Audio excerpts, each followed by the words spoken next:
Evangelho, domingo da 16ª semana do tempo comum. O Senhor esteja convosco, Ele está no meio de nós.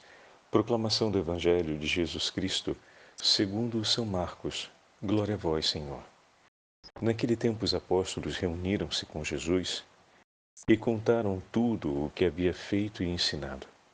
Ele lhes disse: Vinde sozinhos para um lugar deserto e descansai um pouco. Havia de fato tanta gente chegando e saindo que não tinham tempo nem para comer. Então foram sozinhos de barco para um lugar deserto e afastado. Muitos os viram partir e reconheceram que eram eles. Saindo de todas as cidades, correram a pé e chegaram lá antes deles. Ao desembarcar, Jesus viu uma numerosa multidão e teve compaixão, porque eram como ovelhas sem pastor. Começou, pois, a ensinar-lhes muitas coisas. Palavra da salvação. Glória a vós, Senhor. Domingo da 16ª semana do tempo comum, em nome do Pai, do Filho e do Espírito Santo. Amém. Queridos irmãos e irmãs, a Santa Liturgia hoje nos entrega o 6º capítulo do Evangelho de São Marcos. E o Evangelho de hoje se passa no momento em que os discípulos retornam do envio missionário feito por Nosso Senhor, onde 2 a 2 pregaram nas cidades, ensinaram, expulsaram os demônios, curaram os doentes, e ali viveram a experiência de serem acolhidos, de terem, junto com o povo que recebeu as graças de Deus, terem glorificado o nome do Senhor, então viram o poder de Deus, testemunharam o vigor do seu agir, mas ao mesmo tempo também foram rejeitados, sofreram frustrações e tiveram momentos difíceis.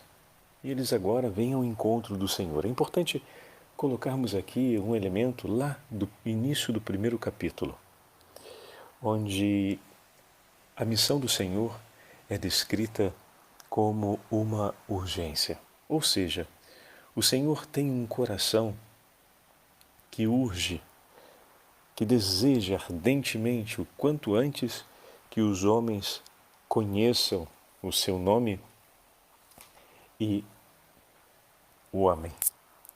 Contudo, por maior que seja a urgência do coração de Jesus para o anúncio missionário, ou seja, para o agir messiânico, o Senhor sempre encontra tempo para estar recolhido em silêncio em oração com o Pai na montanha. Sempre, sempre. Por maior que seja a urgência do Senhor, o tempo para estar sozinho em oração com o Pai nunca faltou.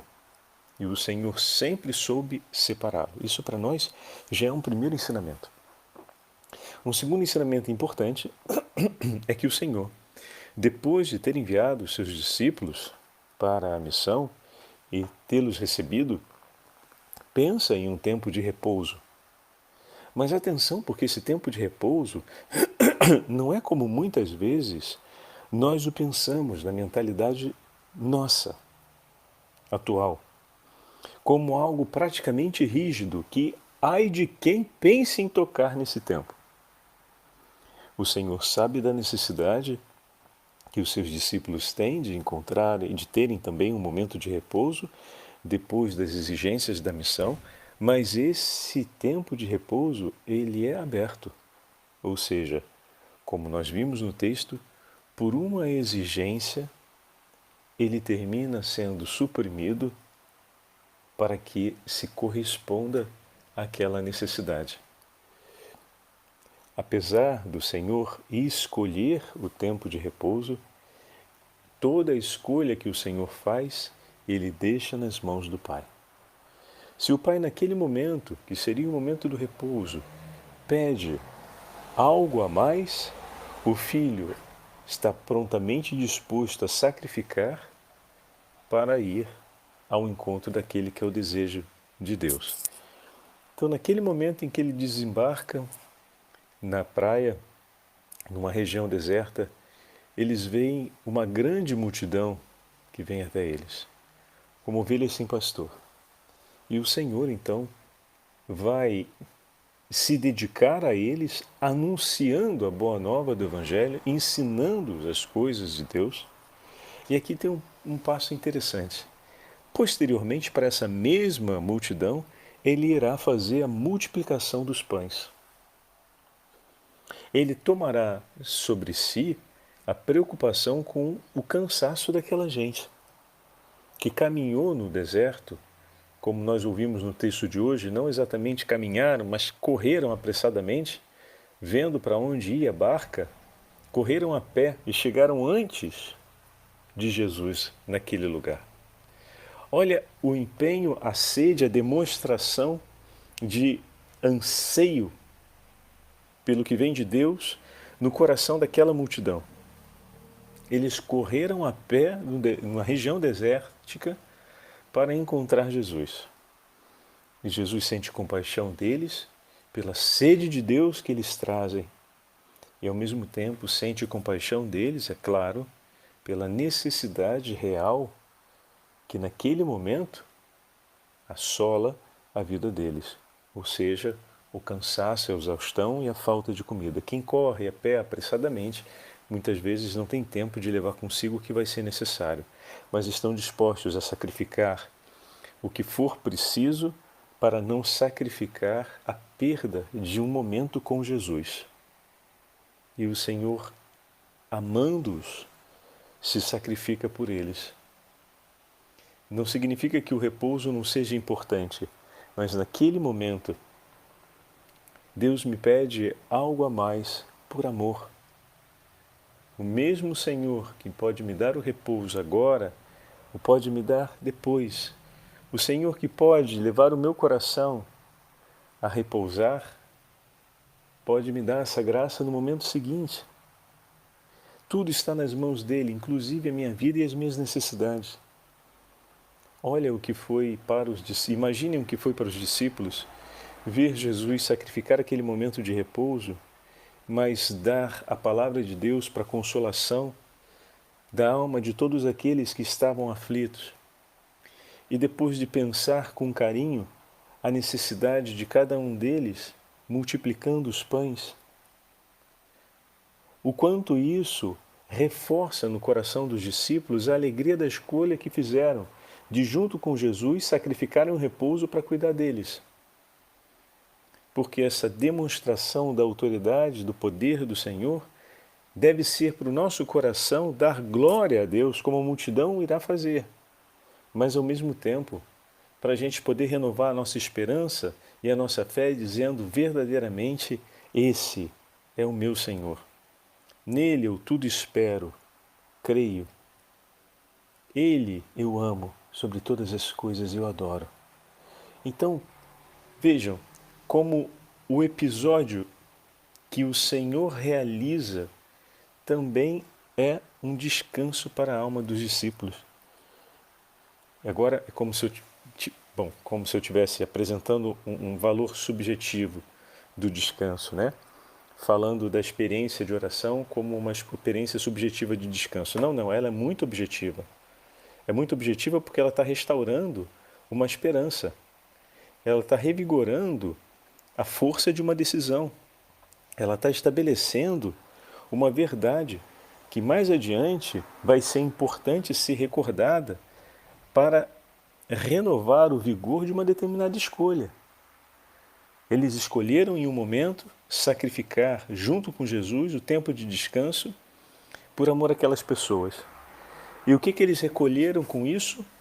Além da participação imediata no bem realizado, recolheram dois grandes testemunhos. Aquele que o Senhor, como eu acabei de falar, vem ao encontro das necessidades do coração do homem e oferece para ele consolação e paz, e ao mesmo tempo se preocupa com suas necessidades materiais e o socorre em todos os seus momentos. Bendito seja Deus pelo sacrifício do repouso dos discípulos, porque puderam recolher esses dois tesouros que trazem um repouso para a alma, que de fato revigora as forças, que de fato restabelece a saúde deles, porque em muitos outros momentos da vida enfrentarão situações difíceis, enfrentarão situações de prova, de provação, e poderão ter consigo agora essas duas certezas que eles recolheram com o testemunho da própria vida, pois eles viram o Senhor fazer a pregação, consolar os corações, curar os enfermos e mais adiante multiplicar os pães. Percebe? Como foi um grande bem em favor do próprio descanso deles ter sacrificado naquele momento o descanso que eles poderiam fazer para fazer o que Deus lhe estava pedindo? Poderíamos arriscar em dizer que o Senhor não queria que eles descansassem sem levar consigo essas duas experiências. De um Deus que tem uma palavra capaz de curar e confortar os corações dos aflitos. Sem levar consigo o testemunho de uma multidão que não mediu esforços para buscar Jesus e que se encontrava agora, de certa forma, em um momento de grande vulnerabilidade, que o Senhor olha com amor para isso e os socorre, e os sustenta, e os assiste. É como se Deus tivesse dito: bom, agora sim, podem fazer um descanso, porque eu vos entreguei aquilo que repousará a vossa alma nos momentos futuros, que não são esse agora, nos momentos futuros, em que desafios maiores vão bater na porta de vocês, estarão diante da vida de vocês. Agora vocês têm aquilo que irá descansar os vossos corações nesses momentos. Bendito seja Deus que na sua bondade e misericórdia nos oferece muito mais do que aquilo que esperamos e do que aquilo que possamos merecer por nossos gestos. Bendito seja Deus que bondade infinita se entrega por nós, nos conduz, nos educa. Bendito seja Deus pelo seu grande amor, agora e para sempre. O Senhor esteja convosco, Ele está no meio de nós, pela intercessão dos santos apóstolos de Cristo e pela intercessão da Beatíssima Virgem Maria, Rainha dos Apóstolos, abençoe-vos o Deus Todo-Poderoso, Pai, Filho e Espírito Santo. Amém.